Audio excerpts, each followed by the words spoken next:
And welcome back to Two Goalies, One Mic, episode 157, brought to you by Fatty Beer Company, Western New York's premier market and tap room with 8 different Western New York locations and over 300 beers to choose from. Fatty Beer is the premier spot to go to for all of your happy hour needs, your hockey needs, your NHL playoff needs, just winding down after a hard day of work. Just go to Fatty Beer. Any 8 of their Western New York locations, check them out. Tell them Two Goalies, One Mic sent you. Open 11:30 a.m. till 10:30 p.m. and later with live music entertainment at all 8 locations. And as always, Buffalo Logo Apparel. Make sure you go check them out at Buffalo Logo Co. on Instagram and Twitter. Make sure you pick up the new RJ snapback hat. Comes in 2 different tones, the blue and gold, and of course the red and black. You can't beat either option. Make sure you go check them out. Buffalo Logo Apparel. You can just Google it, buffalogo.com, Buffalo Co. on Instagram and Twitter. Earl, it's been a minute since we've recorded together. We're well into the second round of the NHL Playoffs, World Championships, Sabres offseason moves, the start of them, promoting Seth Appert to be a bench coach for the Buffalo Sabres, an assistant to just really still newly hired Lindy Ruff. Just what have you thought so far of the playoffs? Some of the things that have transpired, the non-calls in terms of the goalie interference, a lot of controversy there, going as early as last night in the Colorado game. Just your thoughts overall. Yeah, it's. I think it's been pretty compelling. I think the goaltending specifically has been really good. I think the Bruins only made it as far as they did specifically because of Jeremy Swayman. And that leads an interesting discussion about what they're going to do with Linus Ullmark this offseason. We'll see what happens there. But Shesterkin's been amazing. Ottinger's been really good. Bobrovsky's been great. That Eastern Conference final between the Rangers and the Panthers is going to be unbelievable. I haven't looked forward to a series of hockey as much as that one in a really long time. So I think that's going to be amazing. And it's, in my opinion, probably the 2 best teams remaining. I don't really necessarily know what's going to happen in the West. I think Dallas is probably the best team, but that Vancouver-Edmonton series has been really, really good. It's been one of the best series I've seen in a long time. Obviously, a lot of high-end talent with McDavid and Draisaitl and Besser and Miller, but you've had backup goalies playing for each team in this really, really intense Canadian rivalry. Artur Silovs versus Calvin Pickard right now. I don't think any of us expected that at this juncture of the playoffs. Isn't Thatcher Demko ready to go? I don't know if he's. I mean, if he was ready, you'd think he'd be playing, right? I don't know with the way Artur Silovs is playing. I mean, he's the hot hand, right? I would say that he's probably went through with Hill. Maybe he's close to 80-85%, but if you have one of the top 5, top 10 goalies in the world available to play, I think he's going to play. So, it's been really, really entertaining. And even last night, double overtime in the Stars Avalanche game, it was, I think, 11 p.m. West Coast time that game was on. So I'm not sure many of you on the East Coast were able to catch the end of that. But there haven't been too many overtime games. There have been a lot of close games, a lot of last-second goals, which has been really cool. But, in general, it's been a really good playoffs. So that Rangers-Carolina series was electric. Just the way I've always been a big fan of Kreider. I think he's just the closest version to a Chris Drury in terms of leadership that you can get, and that happens to be on the Rangers. But it's more more of a skilled version. Just right place, right time guy. Knows what it takes to win, and to see him score a natural hat trick to get the Rangers over the hump there into the third round to the conference finals. That was pretty cool. A friend of the program, Johnny Lazarus, Lazzy, I know he's pumped. So I don't know, that series was fun to watch. I thought Carolina had him against the ropes there, pushing the game 7, and then Kreider. Especially with how good they've been at home. It was pretty surprising to see them collapse like that. As of now, I think the Rangers are the team to beat. Kind of feels like a team of destiny type situation, especially with the Knicks also in their series as well. Finally, both teams are actually producing for the largest media market. But it's going to be interesting. Obviously, we know Florida really well with the former Sabres on the roster, and the high end talent that they have. So that series is going to be amazing. And then it'd be really, really interesting to see what Edmonton does if they bow out in the second round again. Obviously, you've got 2 of the 4 best players in the world on your roster, but it seems like defense and goaltending has let them down every single year in the playoffs, at least as of late. So you just asked the question, where will Linus Ullmark end up? And I think they're on the list. I could see that for sure. I think that would be a really good spot for him. So they're like LA, even though they have Portillo in the pipeline, playing very well. I don't know, man. Linus Ullmark is as good as gone, and if there's Leafs fans out there holding out hope that the Boston Bruins would trade Linus Ullmark to Toronto Maple Leafs, I mean, just keep dreaming because that'll never happen. Yeah. But I think those 2 teams, like teams like LA, it's definitely, without a doubt, the Edmonton Oilers, for sure near the top of the list. I think they would prefer to keep him out of the West, or not out of the East if they have the choice. So maybe even like, how old is John Gibson? Like John Gibson could be a guy. He's going to be in his early 30s pretty soon. I thought he was going into like his mid 30s. He's maybe 30, 31. So yeah, he's but he can still play at a high level as well. We talked to him about potentially coming to the Sabres at some point in the past year and a half. But yeah, I mean, there's a lot of teams. Right. I thought he was older. Wow. He's 29. No, he's 30. Yeah. I definitely thought he was older. But there's a lot of these teams, like you mentioned, like the Bruins, the Leafs. I mean, not the Bruins, the Leafs, the Oilers, the Kings.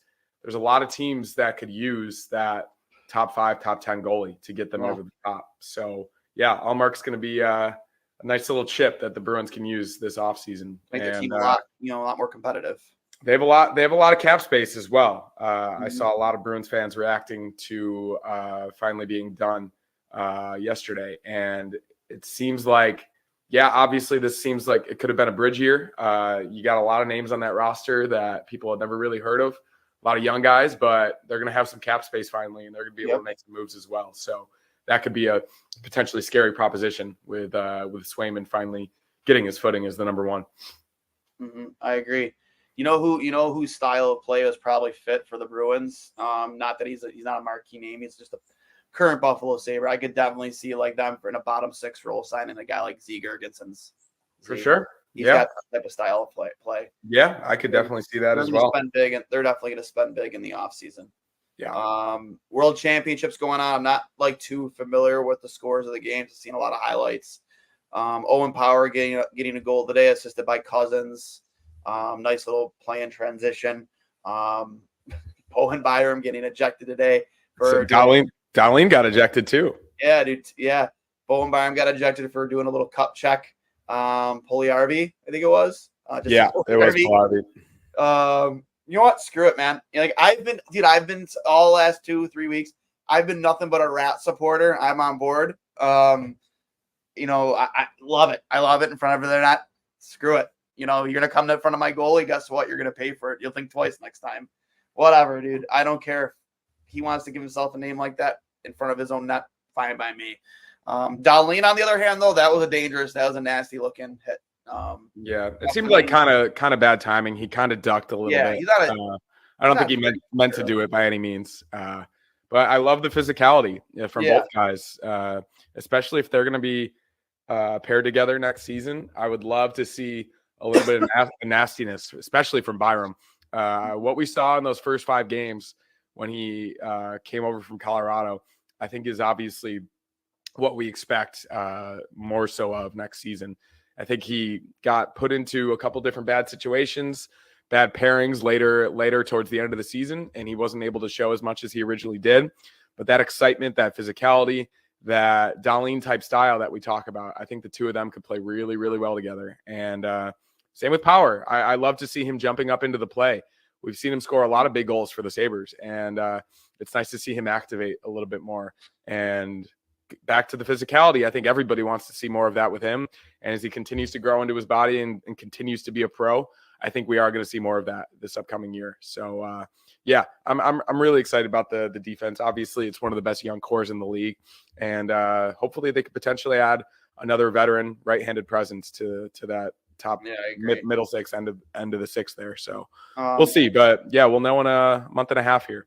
Looking at scores from the World Championships, Power with a 3-point game against looks like Finland in the 5-3 win.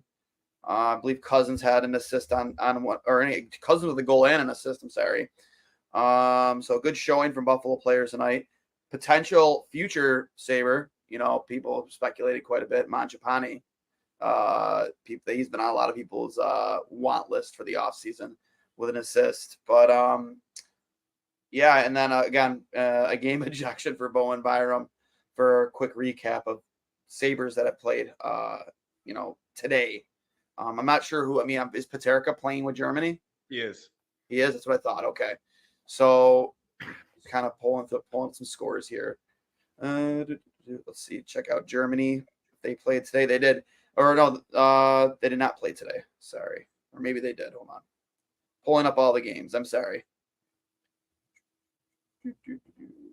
Today's the 18th. So Germany did play today. They beat Poland 4-2. Paterka did score. Good showing for Sabres players today. All right. Yeah, Paterka was the player of the tournament last year, and obviously we saw what he could do this season. And yeah, as he continues to improve and continues to develop, it's absolutely a top of the lineup type player. And we saw that towards the last couple of weeks of the season when they put him with Talking Tage. So we'll see what they add this offseason. Obviously, we want a little bit more high-end talent, but I could absolutely see him slotting in the first line there. And it's been good to see Cousins a little bit. Cousins has come on. He seems a little bit more like the player that we were accustomed to. I saw a little bit towards the end of the last season, especially in the last game. He was playing really, really well.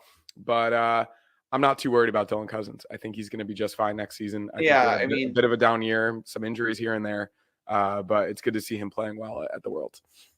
Yeah, I'm right there with you. I'm not too worried about Dylan Cousins, the workhorse from Whitehorse. And, he's a player that works hard. I think that he's a player that is absolutely going to thrive under a coach like Lindy Ruff. So for any of those people that are really worried about, a Dylan Cousins, I'm not. I think that players are going to have down years, right? It's going to happen. It happened to him. It's hard to. I want to say it's hard to, but what did he have? Close to an 80 or even an 80? Didn't he have an 80-point season the year before? Damn close. I don't think it was quite, but it was pretty damn close. That's not an easy season to repeat. A lot of pressures of a contract that he just signed. I don't think he's a lazy player who plays for the contract. He's not like that. So I would like to think that given, a new fresh start under a new coach, a new ideology, I think that Dylan Cousins will absolutely thrive under Lindy Ruff. I agree. And in addition, as you mentioned earlier, I think Seth Appert is going to add a lot to this staff. I think it's an immediate upgrade from what they had previously. He's coached at a lot of different levels, similar to Don Granato with the U.S. National Development Program. He did really well there. He worked his way up until that point, and then he earned his opportunity in Rochester. And in the past three seasons, he's kind of turned that organization around. So bringing him in, obviously, he seems to have some type of relationship with Lindy Ruff. If he didn't, he definitely got some type of resume boost or testimonial from potentially close friends of Lindy Ruff. I don't think that he would have hired him had he not heard good things or had he not known good things already. So I'm encouraged. And especially, obviously, we all know Matt Ellis is sticking around, but it seems way more. Yeah, it seems way more in a developmental role, which is what he was doing previously. He's going to be the guy that is looking at things a little bit more analytically and big picture rather than running the power play. It seems as though that's going to be Appert's job this season. I don't know off the top of my head how well the Rochester power play did this season, but it sure as hell is better than what the Sabres Had to be better was. than the Sabres. There's no way it was worse. Pretty sure it was better. In general, he just seems like a good type of guy, a player's coach. I watched a couple videos, obviously here and there when players got called up, obviously Rosian and Kulik, and how he handled Levi, and even when he stepped in early in the season last year when Granato was sick. Yeah, and I think they won that game up in Ottawa. So I'm excited about it. It's some familiarity is good. He's coached a lot of these guys already, so I think that's helpful. And then you'll see how it works out. But I think it's an immediate upgrade from what they had. I took a little bit of heat from a couple like Amherst accounts after they lost in the first round. I said, do they move on from Seth Appert? It was just a general question, and some people lose their minds on me. Like it was like, oh, they should. I was just asking a general question because normally when you bring in a new head coach, they want to hire their own staff, correct? They want their own staff around them. They don't want retreads. They don't want guys from the previous staff. They want their own staff, which, I mean, am I surprised at Seth Appert? No, because he does have a pedigree in development. He does have experience in the US NTDP. He has had a lot of success in Rochester. In terms of familiarity with Lindy Ruff, I don't really know. I mean, how much time did Lindy Ruff really get to spend with Seth Appert? Which why I think this is really more of a Kevin Adams move, obviously with the blessing of Lindy, much like what Matt Ellis was before. I'm not saying that I'm upset about it because, again, I think Seth Appert can and will be a good coach. But I look at this more of a Kevin Adams thing. Like he wanted to keep Seth Appert in the organization. Whether your theory is it's as like a succession plan to Lindy Ruff, or maybe this blows up in Kevin's face. Lindy doesn't work out, and a year and a half from now he's firing Lindy because it's only a 2-year deal anyway. I don't know. I don't know. Maybe he's the guy that's the contingency plan. I don't know, but I do think it's absolutely, to your point, I agree with you. It is an upgrade from what they've had. So I don't know how Marty Wilford survives. I don't really know what he did. Yeah, I mean, I think he handled the defense mostly. And for the most part last season, the penalty kill and the defense was pretty good. I would say the second half of the season, the defense was good. The first half, they were a train wreck. Yeah, but overall, definitely improvement from last season. And the penalty kill specifically was really good for most of the year. Yes. So I will agree with you if he has that pedigree, and I did eventually look him up, and he's a former AHL defenseman himself, and it seems like he's got some experience coaching defense. So if you got a guy that is already familiar with the players like him, and they probably vouch for him as well, you keep him on and you see what happens.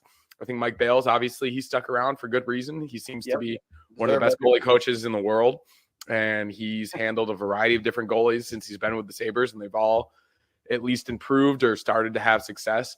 So, I like some continuity, but I also like the addition of a guy that does have some familiarity, but he's going to bring some new ideas, and he's going to bring a little bit more pedigree, obviously, than Matt Ellis had. So, yeah, I'm excited for it.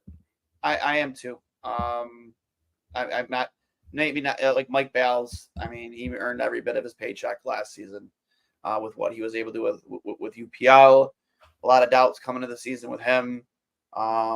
And, you can say what you want about Levi's season, but he absolutely tore it up in Rochester. And for the most part, I was fine with the way he played in Buffalo as a 21-year-old rookie. He had a winning record, had some impressive wins. There were some games out there, where he struggled, but at the end of the day, like, he was a 21-year-old rookie who, again, gave him a chance to win almost every game he played. And from what we saw in Rochester, how impressive he was in the regular season and in the playoffs, I would fully expect him to push for that, backup position in Buffalo. I know Lance Lyasowski reported that he will be in Buffalo, but I think a lot could happen between now and, the draft, free agency. I don't really think it's guaranteeing anything that he will be Buffalo's backup. Would I be surprised if he is? No, I wouldn't be. I'd welcome it. Like I welcomed him this year. I think he took a lot of positive steps in the right direction this year. But yeah, and that's a good problem to have, right? Because if Levi's not your backup, that means you brought somebody in to be a little bit more of a veteran steadying force behind Luukkonen. So another year of development in Rochester for Levi, I absolutely don't think could hurt. I think every goalie's path is nonlinear. I think everybody knows that it does take a little bit more time than your normal prospect. And you saw it, especially with Levi. Like, he had some really good games against the best teams in the league. And then he had some games where he obviously would want back. And as he continues to go through his development process, that's going to continue to happen. And there will be goals, there will be nights that aren't up to his standard, but that's part of the development. That's part of the process, part of learning how to become an NHL goalie. Look at Ukko-Pekka Luukkonen himself. His development path and his prospect path was similar to Levi in the sense that he was a higher pick, but he was this really, really sought after prospect that did really well in the World Juniors. And he was amazing in the OHL, similar to how Levi was in college. And it took him a little bit to find his footing. And then this season, he proved that he could be a workhorse NHL starter. So we'll see what happens. But for the first time in a while, it does seem like a position of strength for the Sabres, which is a really, really good problem to have. With a breath of fresh air. And where do you see his contract coming out? You know, he's an RFA. I would say probably a three-year deal is in the works for him. I saw Lance Lykowski, as you mentioned, from the Buffalo News. He did an article on it, and he compared a lot of different goalies that have been in similar situations with similar amounts of games played and numbers and everything else. And I think he came to the number of 4 years, $4.75 million, which personally I'd be fine with. I think adding another year onto that can't hurt. And then at that number, for a goalie who potentially could be a top 10, top 15 goalie in the league next season, that's a pretty good number to have. Does the goalie want that, though? What's that? Does he want that, though? The goaltender, does he want? Oh, I mean, it's. I would think he'd be hard pressed to think that like he needs more at this point, given that like, yeah, he was incredible last season, but that was the first time he's showed any level of consistency. Of course, he would want more, but I think like him and his agent need to like understand like where the market is. Well, I'm not saying that like he shouldn't sign that deal, but if I'm UPL, if like say like a long-term deal is completely off the table, unless he's signing like 8 years for like $4 million a year, there's zero chance he's signing like a 7-8 year deal. If I'm UPL, I probably want shorter with like at a 4.5 price tag to earn my money instead of having that 4th year. I know it's just a year, but in his terms, he's already, he's dealt with injuries in the past. And at the end of the day, you're an athlete. It's a business. You're making a living. You're like, it's not like every single one of these guys has these retirement plans that involve like as lucrative amount of money that they make now as active NHL players. So like he might want to maybe sign for a little less in the short term to make bigger money in the long term, kind of like what Dahlin did with the bridge deal. Like you sign a little less, you make more in the long. I think he probably comes in more of a 2 or 3 year bridge deal, probably at 4 to 4.5. Personally, that's me. I know. I think that might be better for him personally, but I think with the team and the way they've brought him up and the way that he performed last season, I personally don't think 4 years is out of the question. I really don't. I think 3 or 4, but it's really up to him. And at the same time, this is currently his best chance to be an NHL starter. And obviously he needs to prove it for another year. So I think there's going to be a little bit of negotiating room here where there wouldn't be previously with a guy that put up numbers like that. So I'm encouraged that they'll be able to sit down at the table, that it won't be contentious, that it won't have to go to arbitration, that it won't be something that we're all going to be waiting on for a long time. I think it's going to get done pretty easily. They're going to get the deal done. Yeah. It's not going to be like with us with Dahlin and Power last offseason. We're waiting. Yeah. I don't think so either. When it happens, it happens. I'm pretty confident in that. I just think that if I'm Ukko-Pekka Luukkonen, if I'm playing that part, I think I sign a 2 to 3 year deal at 4.5 because I want to cash in later. I've dealt with hip issues in the past. You know what I mean? Like, I just don't think like 4 years precludes him from doing that either. You know what I mean? Maybe. I don't know. We'll see. I don't. You don't see like a lot of 4 year deals out there though. Like a normal bridge is like 3. Yeah, and I guess the only thing would be that goalie contracts are different than player contracts. Yeah. And the precedent that existed has been there before with goalies. Like I think Saros was a pretty good example of where he was at his point in his career. And obviously he's a much different goalie, but he had put up similar numbers, also a Finnish guy. I'm sure that they have some type of relationship. hopefully he's talking to these guys and figuring out what would be best for both the team and for him and his career moving forward. So yeah, I'm good with basically whatever at this point to lock him down, to give him that foundation to build on and to continue to play like he did last season. Yeah, he signed a $5 million a year contract. So there is a comparable. But also Saros had much more of a more than 1 year of proof that he can play at that level. But you look at UC Saros, he's like borderline 5'10", 5'11". He's a much different prospect. One of us. Than yeah, exactly. One of us. Much different prospect than Luukkonen. I think Luukkonen's projection and his ceiling is way higher than Saros's was at that point in his career. So that also adds into discussion. Obviously, you can only go up based upon what you've seen, but at the same time, that stretch that he put up in the beginning of obviously 2024 through the end of the season was really, really remarkable, and it was completely unexpected, and it was something that he hadn't shown previously. Yeah. So I think he does need to back that up this season. He needs to prove it, but I think his development path has shown that is absolutely attainable. So I think the contract is going to reflect that. So yeah, I'm going to put him at like a three-year deal, probably around 4 to 4.5. I don't think he gets a Saros deal of 5 years. I say it's going to be 3 or 4, more likely 4, just from a team perspective. But yeah, either one I'd be fine with. Moving on, let's talk a little bit more playoffs. I'm a big Canucks guy. I called this to be a Canucks Stanley Cup final since before the start. Regardless if you follow me on Twitter and the nonsense, I love playing the heel. It's fun.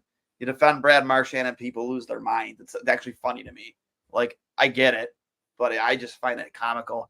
Like some of the stuffs I put on our, Two Goalies, One Mic account, some of the reels, like people just losing their fucking minds in the comments and shit like that. It's great. It's hilarious to me.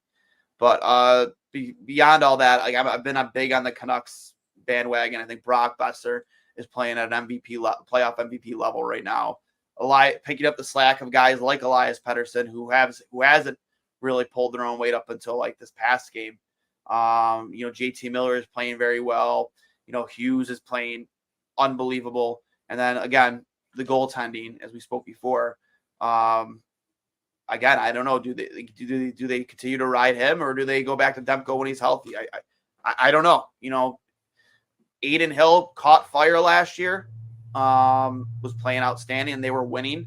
Again, it's not like he was playing, putting out, below two goals against average numbers, but he was winning, and that's all that mattered. So that'll be interesting to see what happens when Demko comes back, if they go right back to him. So I'm big on the Canucks. I like Florida. I would like to see Bob get to the finals again. Kind of redemption for last year. They saw the Tkachuk injury. They just, couldn't really handle a much more talented Vegas Golden Knights team, more deeper Vegas Golden Knights team. But yeah, I think those are my final picks. Is for sure is gonna be Vancouver and Florida. I just think both teams are very, very deep and are getting the goaltending. Yeah, I think I originally had Dallas and Florida, and specifically because, as you said, the goaltending is obviously massive in the playoffs. It is every single season, and each team is pretty deep up and down the lineup. Forwards, defensemen, they're physical, they've got skill, they've got everything that you want in a hockey team. So I think Dallas is probably hoping that Vancouver and Edmonton goes to 7, so they have a little bit of time to rest, and I think they immediately have the advantage for whoever comes out of that series, given how intense and crazy that has been. And as we've said, that Florida-New York series, I mean, you could argue that Shesterkin is the best goalie remaining. He hasn't necessarily played like it. I think he was a little bit better early on.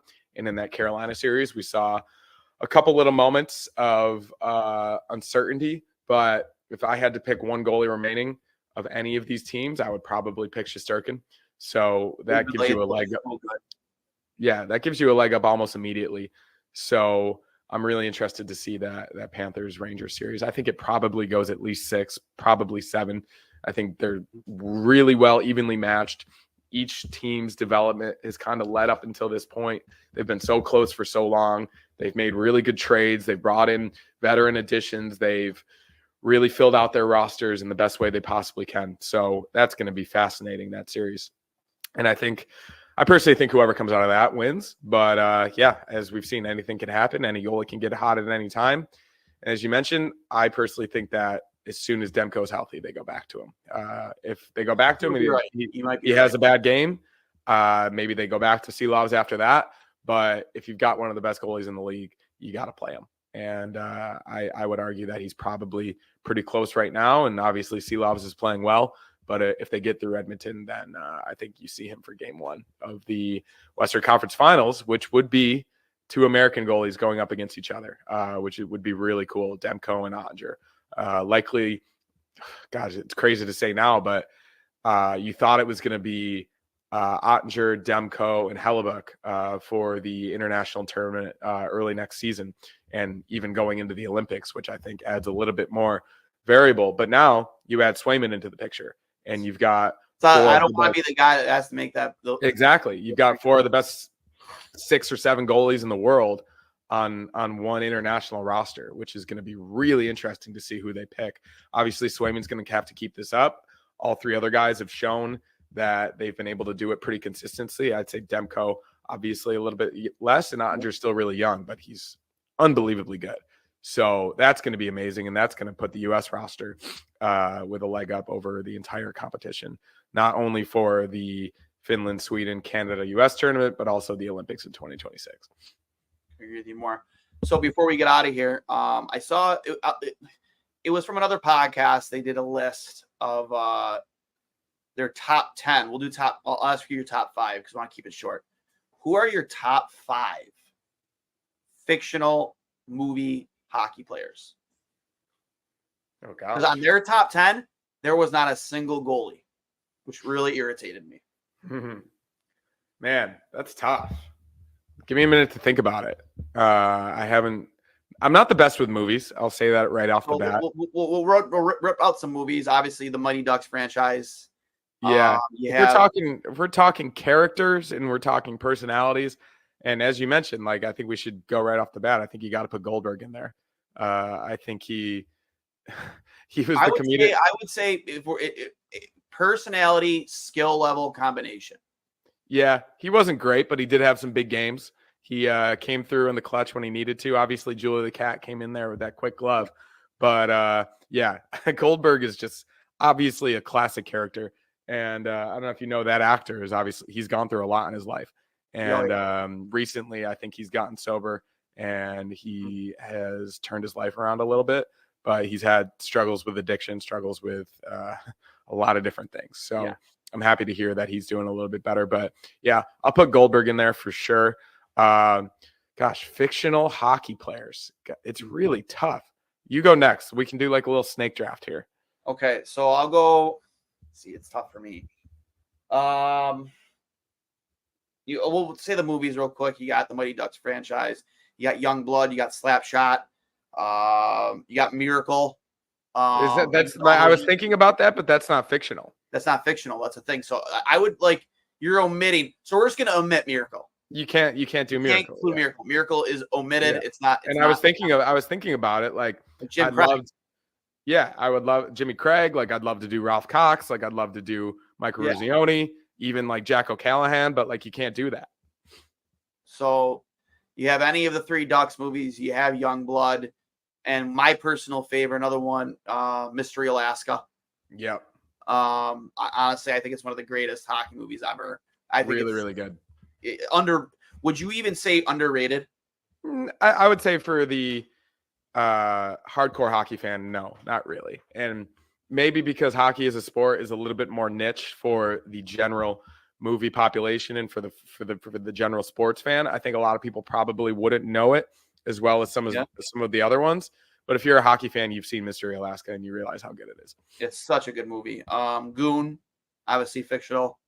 So we'll go with those 4 movies. So we'll say that those 4, well, 1 movie franchise and then 3 other movies. My 5th, I think I'm going to go Xavier Laflamme. from Goon. From He'll be Goon, number nice. 5 for me. He played in the show. He played in the show. Number 2 overall pick for Montreal. Obviously, lived a very colorful life, however you want to word it. Got sent down to the minors and has turned into a real leader for the Halifax Highlanders.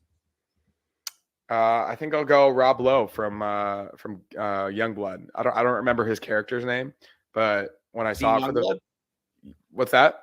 Dean Youngblood. Dean Youngblood. Yeah. Well, there you go. You're gonna go 5. Your 5 is Dean Youngblood for you. No, well, technically that would be 4 because I had Goldberg already. Oh, Goldberg. Okay. But yeah, I just couldn't believe that Rob Lowe was in a hockey movie when I saw it for the first time. So that was pretty cool. And yeah, great movie. 4. I'll actually go Dean Youngblood at 4. I think that it's a very classic movie. He was the hotshot kid coming in, next generational player, junior player. I'm hard pressed to keep Dean Youngblood out of my top 5. Yeah, for sure. At 3, can I go all 3 Hanson brothers? No, can't. Well, I'll pick one of them then. I don't necessarily know which one. But how are you picking a Hanson brother? Like if you're putting together a team of fictional players, you're picking one of the 3 Hanson brothers? Well, I can't do them as my top 3 fictional players. No, I don't want to do that. Goons. What's that? They didn't play hockey. They just went out. I know, but in terms of the character, I mean, you need to add some characters, but you need to add some toughness.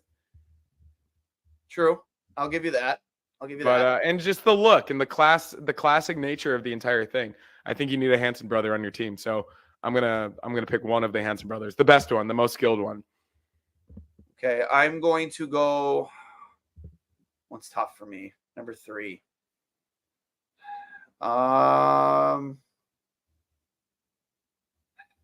I want to say Goldberg. I need a goalie in my top 5.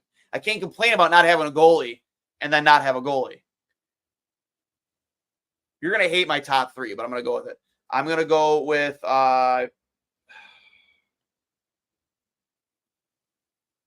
who do I go with? Give me your 3 first. I need to think about this for a second. My top 3? Your number 3. Oh, my number 3. I'm just trying to figure out character names here. Gosh, it's been a while since I've thought about this exact thing. I'll go. I think I need some speed. I'll go Kenny Wu. Kenny Wu? Woo woo Kenny Wu. Woo woo Kenny Wu. Okay. A little diversity as well. Yeah. I remember his full name. That's why I needed a second. I'm going to go with the Mystery Alaska goaltender, Holt. Okay. He made an incredible wheelbarrow 2-pad jam save on Dave Jackson on the breakaway. Right after he got pulled in the second period, they threw him back to start the third when they were down. I think it was 5-2. They were down 5-2 going into the third period. They were up 2-0 in the first, gave up 5 goals in the second, and then they pull him. And the third period, they go right back to him, and he makes an incredible save on Jackson doing the wheelbarrow 2-pad stack. So I'm going to go Holtby as my number 3 because I need a goalie in there. In that same vein, I need some leadership, and I need just like an absolute stud. Got to go with Russell Crowe's character, John Beebe. Come on! That I was gonna pick John Beebe as my leader, but now I can't. Had to do it. You had to do it. You had to take it from me. John Beebe, man. I remember when they came out with that the Sports Illustrated article during the movie, the beginning of the movie, and Frank Azaria's character, they took a shot at him. He goes, perfecting the art of the pass is team captain John Beebe, whose accuracy more than compensates for his lack of speed. Like he threw that like a little shot in there because he stole his high school sweetheart and ended up marrying her. And that's why we've got Kenny Wu on the team. We got to balance it out a little bit. Got to balance it out. So now I need a leader, and then I need an absolute superstar. So who's my leader? I can't go John. Even though we both team young blood, I can't go to John Beebe. So I will go with Gordon Bombay. He's a leader. Yeah, for sure. Could also play. Leader. Had like 190 something goals in 14 Pee Wee games. quit hockey after missing one penalty shot for some reason because his coach was an asshole, and came back and led a peewee hockey team full of kids who could barely skate to a national tournament championship, and then got them all scholarships to a premier, what was it? I can't remember the name of the school was, or prep school. So I'll go Gordon Bombay, my number 2. Who's your number 1? Adam Banks. Adam Banks? Without Really? question. Without question. I'm going to go Stevie Weeks. Stevie Weeks, man. He skated the river. Okay. Absolute superstar. The Rangers saw him one time. It's like, we need this kid in our... It was either him or Connor Banks. Both of them. Connor Banks ripping pucks in the homemade net in the backyard, hanging Campbell's soup cans from strings. So for me, it's going to be Stevie Weeks. He's young, has a lot of promise, and absolute lightning speed. Yeah, I think Adam Banks showed a lot of character. Eventually going into the Ducks, he went through some adversity, obviously with the wrist injury, but he came back and he showed what he could do. He was a top prospect, and he eventually came through in the clutch. So yeah, I'm going to go Adam Banks. You remember the scene in Mystery Alaska when Holt he got caught saying something outside the locker room that was inside the locker room, the scene where they punished him? I haven't seen it in so long, so no, I don't remember. So he repeated something. I won't get into specifics, but he repeated something. He repeated something that was said in the room to somebody outside in the public. It got back to them, and Skank Martin took a steel shovel to the temple because that woman found out what he said about her in the locker room. Fast forward, they found out in the locker room, got back to who it was that said, that repeated what was said in the room. And they made him do a full lap at full speed around the pond in nothing but his jock, his glove, and his blocker, and skate with his ass into a snowbank. One of my favorite scenes in that movie because it's so funny. I got to watch it again. It's been too long. Oh, it's so good. So good. And then Frank Azaria driving a Zamboni drunk was great too. So any final thoughts before we get out of here? Yeah, not too much. Obviously we know where the Sabres are picking. I think everybody's biggest question in the draft at least is whether they will make that pick. And I think, yeah, of course you'd like them to make a trade. You'd like for them to bring in NHL talent, but they're not going to do it if they don't get the right deal. So I wouldn't be surprised if they end up making a pick because it is hard to make trades in this league these days, and GMs aren't as willing as they used to be. So yeah, of course I would like for them to bring in a middle six guy or a proven defenseman to help this roster right now from a guy that if you pick at 11, obviously we saw with Zach Benson last year, but it seems like that's more of an outlier. Probably not going to make the team for a few years. But I don't think you can be too upset if they do end up making that pick. Like maybe they make that pick and then that specific player is more appealing to a team after the draft. Or you could package it with something else. But yeah, I hope something works out. But at the same time, I'm at least resigning myself to the possibility that they are probably going to make. Or obviously a lot maybe it's changed since the deadline. Do you think some of the prospects the Sabres have currently are more available than they used to be? Maybe. I still think obviously Kulik's off the table.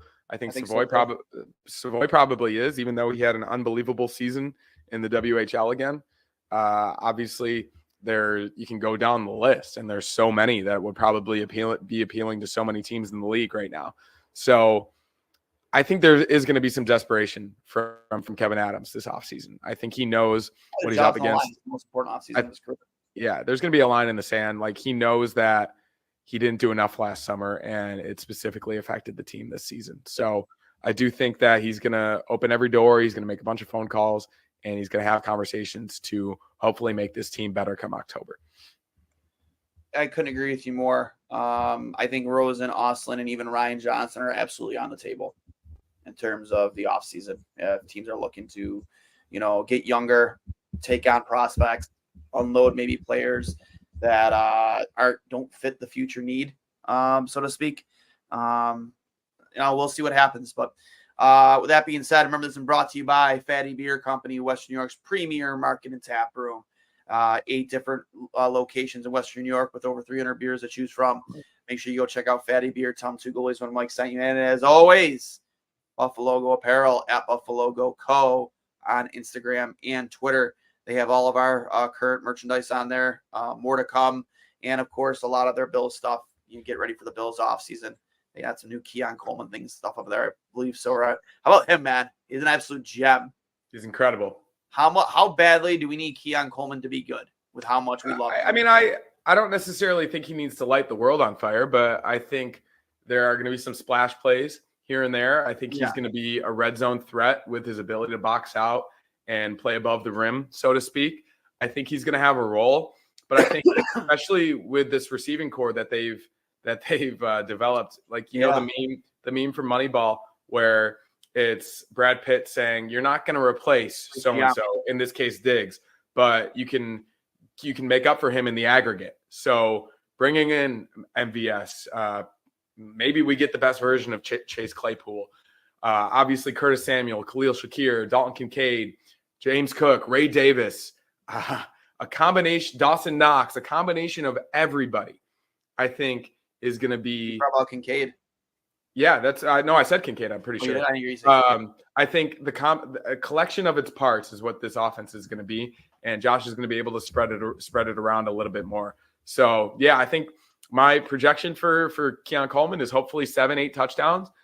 He's not going to catch 100 balls, but 60, 65 I think would be good. And he's not the guy that's going to take the top off the defense either. So I think expectations can be high, but at the same time, he doesn't need to be rookie of the year to have an impact on this team next season.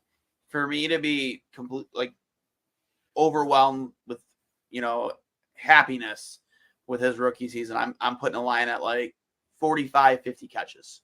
Yeah. I mean, 50 plus would be great, but I think his production is gonna be in the red zone. I really believe that. Yeah.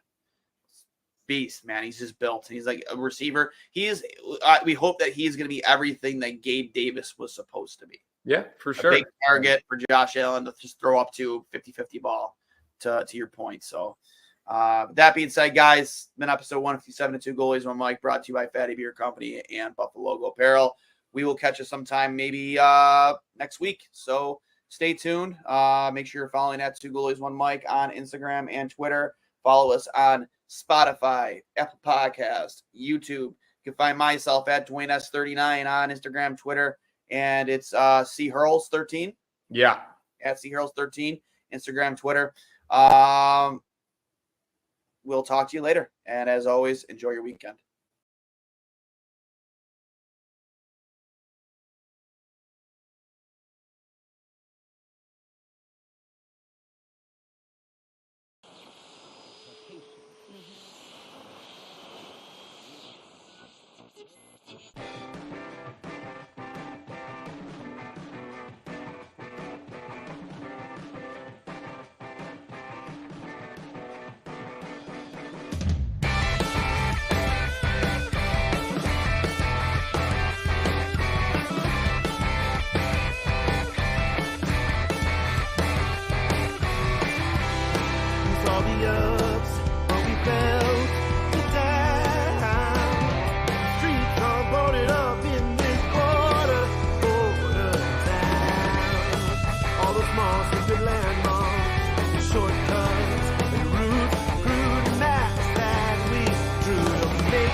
Different.